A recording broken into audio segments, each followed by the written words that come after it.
আসসালামু আলাইকুম। ভাইবা নিয়ে হচ্ছে অনেক কনফিউশন কাজ করছে। আমি ভাইবার ১ম ভিডিওতে বলেছি যে ডকুমেন্ট নিয়ে খুব বেশি টেনশন করার দরকার নেই। কিন্তু আমার মনে হয় এই টেনশনটা আসলে সবারই মাথায় থাকে।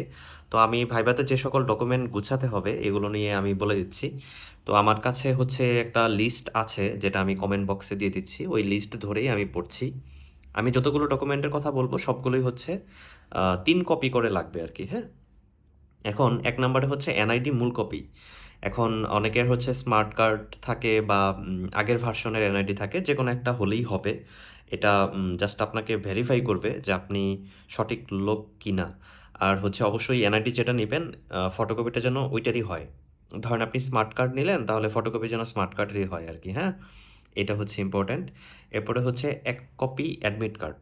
এখানে অনেক বেশি কনফিউশন কাজ করে যেটা হচ্ছে 47 এ আমি ফেস করেছি। যে অ্যাডমিট কার্ড হচ্ছে প্রিলিডটা।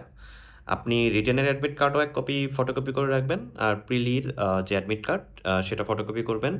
আ ফটোকপি না সরি এখানে হচ্ছে কালার প্রিন্ট করবেন আরকি। আপনি এটলিস্ট ২-৩ কপি করে রাইখেন। কারণ হচ্ছে একেক সময় একেক কাজে লাগে। এরপরে হচ্ছে ১ কপি সাক্ষাৎকারপত্র। এইটা হচ্ছে আপনি পিএসসির যে ওয়েবসাইট ওখানে গেলেই সাক্ষাৎকারপত্রটা হচ্ছে আলাদা করে দেওয়া থাকবে। অথবা আপনারা অলরেডি হয়তো বিভিন্ন হোয়াটসঅ্যাপ গ্রুপে আছেন। আমার মনে হয় সাক্ষাৎকারপত্র ওখানেই পাবেন। এখানে জাস্ট কিছু না মানে ওখানে হচ্ছে রুলসগুলো লেখা। যে ভাইবার যে রুলসগুলো সেখানে লিখা এবং আপনি জাস্ট একটা সাইন করবেন যে ওই রুলসের সাথে আপনি একমত কিনা। উপরে জাস্ট নামটা লিখবেন আর হচ্ছে রুল। এবং এটা হচ্ছে কালার প্রিন্ট করতে হয় না। মানে সাদা কালো করলেই হয় আরকি সাক্ষাৎকারপত্র। এটা হচ্ছে ৩ নাম্বার ডকুমেন্ট ছিল। ৪ নাম্বারে হচ্ছে শিক্ষাগত যোগ্যতার মূল আ সনদপত্র এবং এটা মনে হয় সবাই জানেন।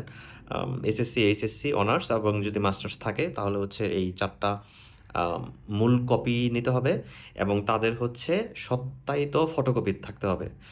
আমি আসলে অন্য সেট নিয়ে কথা বলছি না। আমি আসলে ১ নাম্বার সেট নিয়ে কথা বলছি যে সকল ডকুমেন্ট আপনার লাগবে। এখন যেগুলোর ফটোকপি লাগবে ওটা তো আপনি ওইভাবেই গুছিয়ে রাখবেন সত্যায়িত করে। এরপরে হচ্ছে আ আ বিভিন্ন কোটা যদি কারো থাকে এটা নিয়ে আমি কথা বলছি না। কোটার ব্যাপারটা হচ্ছে আপনি আলাদা পার্সোনালি ডিল করবেন। এরপরে হচ্ছে নাগরিকত্ব মূল সনদ। এখানে সবার যে কনফিউশনটা থাকে যে আসলে কতদিন আগে নাগরিকত্ব সনদটা চলবে। আমি বলব আপনার ৬ মাসের মধ্যে হচ্ছে নাগরিকত্ব সনদটা থাকা ভালো। কারণ এর মধ্যে হচ্ছে সরকার পরিবর্তন হয়েছে এবং যেকোনো রাজনৈতিক প্রেক্ষাপটেই আপনার সবচাইতে সেফ জোনে থাকা হচ্ছে খুব রিসেন্ট যদি নাগরিকত্ব সার্টিফিকেট থাকে। অ্যান্ড এই সার্টিফিকেট তোলা হচ্ছে খুবই সহজ। আমার মনে হয় আপনারা যে রিসেন্ট যদি তোলেন তাহলে হচ্ছে সবচাইতে ভালো। এরপরে হচ্ছে ওজন এবং উচ্চতার সনদ। এখন আমরা যখন পিএসসিতে আবেদন করেছি ৫০ তম বিসিএস এর এখানে উচ্চতা, ওজন আ একেকজন একেক ডাটা দিয়েছে। তখন আপনার ওজন ছিল একরকম, এখন কিন্তু একটু ডিফারেন্ট হতে পারে। তো আপনি এটা চেঞ্জ করতে পারবেন।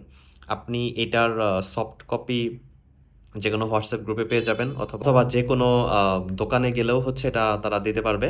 এখানে জাস্ট ব্ল্যাংক করা কিছু ঘর থাকবে যে আপনার ওজন এত, উচ্চতা এত। এখন এই জিনিসটা সত্যায়িত করা অনেক ক্ষেত্রে যারা ডাক্তারদের মধ্যে বিসিএস ক্যাডার তাদের দিয়েই সত্যায়িত করা যায়। কিন্তু সবচাইতে সেফ জোনে থাকা হচ্ছে আপনি যেকোনো হাসপাতালে যাবেন, হাসপাতালে গিয়ে মেডিসিন ডিপার্টমেন্টের মানে মেডিসিন ডিপার্টমেন্টের যে বিশেষজ্ঞ ডাক্তার তারা হচ্ছে এই সার্টিফিকেটটা দিলে সবচাইতে ভালো প্র্যাকটিশনার যারা। তো একটু সেফ জোনে থাকা ভালো বিসিএস এর ক্ষেত্রে। এরপরে হচ্ছে ছাড়পত্রের মূল কপি। এখন যারা জব করতেছেন তারা তো এখনো আ ভাইবার ডেট হয়নি তাহলে ছাড়পত্র এখনো পাননি। আপনারা মূল কপি যেটা পাবেন সেটা নিয়ে যাবেন। এখন ছাড়পত্র যদি অনেকে নিতেও না পারেন এখানে কোনো ভয় পাওয়ার কিছু নেই। আপনাকে পিএসসি এনাফ পরিমাণ সময় দিবে আপনার এই ডকুমেন্টগুলো রেডি করার জন্য। তো ছাড়পত্র যারা হচ্ছে দেরি হচ্ছে বা আপনি আদৌ পাবেন কিনা এটা নিয়ে এত টেনশন নেওয়ার কিছু নেই। এরপরে হচ্ছে ১ কপি বিপিএসসি ফর্ম 1 বা যেটা অ্যাপ্লিক্যান্ট কপি। এটা আমাদের অলরেডি মেক হয়ে গেছে। আপনি জাস্ট পিএসসির ওয়েবসাইটে যাবেন। ওখানে গিয়ে ৫০ তম বিসিএস এর অংশে গেলে আপনি জাস্ট আপনার ইউজার আইডি দিয়েই হচ্ছে বিপিএসসি ফর্ম 1 আসলে ফর্ম 1 নামটা অনেক কনফিউশন ক্রিয়েট করে। এটা সিম্পলি বলবেন অ্যাপ্লিক্যান্ট কপি। অ্যাপ্লিক্যান্ট কপির হচ্ছে আপনি কালার প্রিন্ট করবেন। এরপরে হচ্ছে ১ কপি বিপিএসসি ফর্ম 3 এইটা হচ্ছে সবচাইতে সবার কনফিউশনের জায়গা যে এই জিনিসটা আসলে কোথায় পাবো, কোথায় পাবো? জাস্ট সিম্পলি পিএসসির ওয়েবসাইটে যাবেন। এখানে হচ্ছে ৫০ তম বিসিএস এর সেকশন আছে। এই সেকশনে গিয়ে আপনার আ ৩ টা এনআইডি লাগবে। আপনার এনআইডি, আপনার বাবার এনআইডি আর আপনার হচ্ছে মায়ের এনআইডি। এনআইডি আসলে লাগবে বলতে এই তথ্যগুলো লাগবে। আপনি এই ৩ টা এনআইডি নিয়ে বসবেন, ওখানে ডকুমেন্ট সাবমিট করবেন। তারপরে দেখবেন অটোমেটিক হচ্ছে ওখানে একটা ফর্ম ক্রিয়েট হবে, জেনারেট হবে আরকি। আপনি ওখান থেকে প্রিন্ট অপশনে গিয়ে প্রিন্ট করবেন। এখানে একটু ঝামেলা আছে, সেটা হচ্ছে আমরা তো বিপিএসসি ফর্ম 1 বা অ্যাপ্লিক্যান্ট কপি বা অ্যাডমিট কার্ড হচ্ছে ফোনে সেভ করতে পারি। বাট আমার ক্ষেত্রে বিপিএসসি ফর্ম 3 টা ফোনে সেভ হচ্ছিল না। তো তখন আমার জাস্ট ফর্মটা রেডি হয়েছিল। এরপর কম্পিউটার দোকানে গিয়ে আবার লগইন করে তারপরে ওখান থেকে সরাসরি প্রিন্ট হয় আরকি। তো এই হচ্ছে মোট ১০ টা ডকুমেন্ট। আর ২ নং সেট এবং ৩ নং সেটে হচ্ছে জাস্ট এগুলার ফটোকপি। ফটোকপি নিয়ে আমার মনে হয় না যে খুব বেশি কনফিউশন আছে। তবে হ্যাঁ, এখানে বলে রাখি যে পুলিশ ভেরিফিকেশন ফর্ম এটাও কিন্তু ৩ টা কপি নিবেন। আমি আসলে ২ টা কপি নিয়েছিলাম। তারপরে হচ্ছে একটু ঝামেলা হয়ে গেছিল। আপনি সবগুলো ডকুমেন্টেরই ১ কপি করে বেশি নিয়ে যাবেন আরকি। বেশি থাকা সেফ, কারণ কখন কোনটা লাগে। আর পুলিশ ভেরিফিকেশন ফর্মটা পূরণ নিয়ে আমার মনে হয় আলাদা একটা ভিডিও করা লাগবে। এখানে অনেকগুলো কথা আছে, অনেকগুলো কনফিউশন আছে অনেকের ক্ষেত্রে। তো আমি আমার স্যাম্পল যে পুলিশ ভেরিফিকেশন ফর্ম সেটাও আমি চাইলে দিয়ে দিব।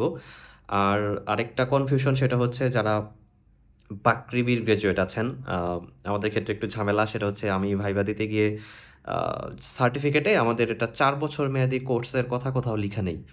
বাট এখানে আমাদের আলাদা একটা ডকুমেন্ট সাবমিট করতে হয়। মানে আপনি যে ৪ বছরের অনার্সে ছিলেন এটার প্রমাণ কি? এই প্রমাণ হিসাবে বাকৃবির যারা গ্র্যাজুয়েট তাদেরকে যে ট্রান্সক্রিপ্ট বা মার্কশিট যেটা দেয় ৫ পাতা বা ৪ পাতার যে ট্রান্সক্রিপ্ট, সেটার ফটোকপি, সত্যায়িত ফটোকপি ২ কপি করে নিয়ে যাবেন। এটা হচ্ছে আমাদের ইউনিভার্সিটির জন্য, মানে আমার ইউনিভার্সিটি যারা জুনিয়র আছেন বা ভাইবা প্রত্যাশী আছেন। তো সবাইকে অনেক ধন্যবাদ ভিডিওটি দেখার জন্য। আমার মনে হয় ডকুমেন্ট বিষয়ে খুব বেশি কনফিউশন থাকবে না। তারপরে যদি কোনো কনফিউশন থাকে অবশ্যই কমেন্টে জানাবেন। আমি চেষ্টা করব সেগুলোর কনফিউশন দূর করতে। সো পরবর্তী ভিডিও পর্যন্ত সবাই ভালো থাকবেন। আল্লাহ হাফেজ। আসসালামু আলাইকুম।